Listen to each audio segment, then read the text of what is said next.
Life of a Showgirl is going to have a poem. What's the poem going to be about? If you haven't seen this, it says in the album description that there's going to be a unique poem written by Taylor. Also know that the Shiny Bug Edition actually has its own exclusive poem.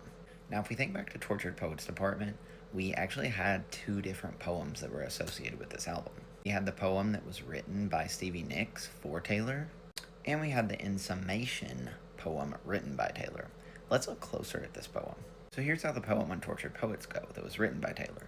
In summation, at this hearing, I stand before my fellow members of the Tortured Poets Department with a summary of my findings, a debrief, a detailed rewinding for the purpose of warning, for the sake of reminding.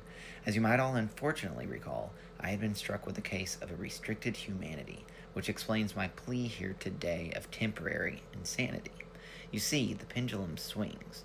Oh, the chaos it brings. Leads the caged beast to do the most curious things.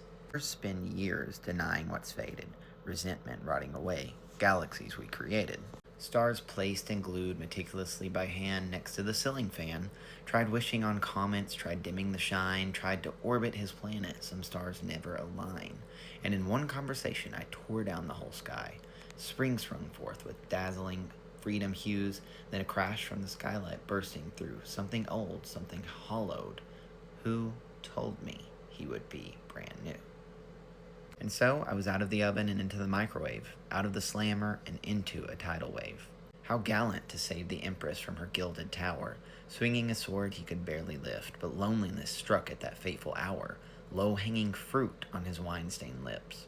He never even scratched the surface of me. None of them did. In summation, it was not a love affair, I screamed while bringing my fist to my coffee-ring desk. It was a mutual manic phase. It was self-harm. It was house and then cardiac arrest. A smirk creeps on this poet's face because it's the worst men that I write best. And so I enter into evidence my tarnished coat of arms, my muses acquired like bruises, my talismans and charms, the tick, tick, tick of love bombs, my veins of pitch black ink. All's fair in love and poetry. Sincerely, the chairman of the Tortured Poets Department. Poem really sets you up to understand Tortured Poets Department a little more. You have a lot of different references to some of the songs that are on the album, but it also makes you comprehend all of the poetry and the details and the lyrics that are on the Tortured Poets Department. So is this poem that's going to be on Life of a Showgirl also going to give us a glimpse into her thought process while she was writing this album? What's going to be different about the unique Shiny Bug Edition poem? They're both written by Taylor.